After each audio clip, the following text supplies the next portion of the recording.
Have you ever wondered why most of the conversations you've been in feel so dry and boring that you just want them to end as quickly as possible?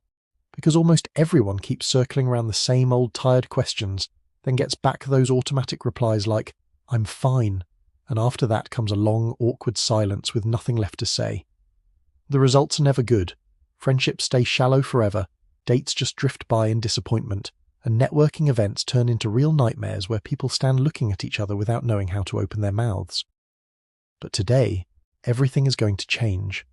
I'm going to share with you 6 sharp conversation habits that can make the person in front of you unexpectedly open up, share their most private stories, and truly want to talk with you again. By the way, at the end of the video, I still keep the habit of picking the best comment from the previous video to read out loud, so stay until the end. Maybe this time it's yours. 1. Stop asking, "How are you?" No one can really connect deeply through the answer, "I'm fine, thanks." That's just an empty shell, an automatic reflex that everyone has memorized. Instead, ask something more specific. What was the highlight of your week? This question forces people to pause for a moment, think for real, and give an answer with depth. If you want to go deep, stop pouring shallow water. 2. Really stay quiet and listen. The harsh truth is, a lot of people think they're listening, but they're actually just waiting for their turn to speak. The other person can sense that right away, and they will automatically close up. If you want to create a real connection, take in what they're saying and respond directly to it, instead of rushing to push your own story in like you're fighting for the stage. 3. Match their energy, but never fake it. If they're excited, let yourself get excited with them. If they're calm, don't be loud. Don't try to fill the space with extra energy. When you genuinely match their vibe, they will feel understood. This is basic human psychology. Don't become white noise, adapt or get ignored. 4. Share a little of your own weakness. Want depth right away? Drop the perfect mask. Talk about a time you failed, a moment you felt worried, or some insecurity you once carried. People trust honesty, not fake perfection. When you show a small crack in the armor, you're also opening the door for them to open up too. 5. Ask follow-up questions like you actually care. Most people ask one question and then run away, letting the conversation die right there. If they're working on a project, ask, "What made you start that?" Or "What's the hardest part?" Those layers of questions are what really build the connection.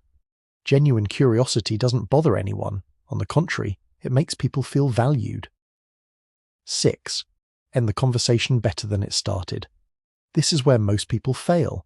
They just disappear, like a movie that got cut off halfway with no goodbye. Don't do that. Let the other person feel valued until the very last second. Just say simply, "I really enjoyed this conversation. Let's continue next time." That one sentence alone is enough to make them want to see you again. So that's it. 6 habits that will make your conversations deeper than 99% of the bland small talk happening out there every day. Stop wasting time on the surface level. Start connecting for real, and you'll see other people naturally get drawn toward you. The truth is, being memorable in conversations isn't luck, it's a skill. And now you have the set of rules in your hands to practice. If you keep making people regret that they ever open their mouth to talk to you, that's on you, not fate. You already have 6 habits that can make anyone want to listen to you. Don't become elevator music, the bland sound that no one notices. Don't make the atmosphere exhausting with shallow stories. Build relationships that last, or keep being lonely, scrolling TikTok looking for fake validation. Life is short. People remember how you made them feel, not the boring words you keep repeating. So either learn this skill and own the space around you, or stay invisible like everyone else out there. The choice is yours. The comment of the day goes to Lisa Alexander, 1824. This video should be mandatory viewing in every high school. Brutal, but honest. And quicker than reading or following Mark Manson. They don't hand out diplomas for common sense, but maybe they should. One dose of savage honesty in high school has a nice ring to it. Thank you, Lisa, for this comment.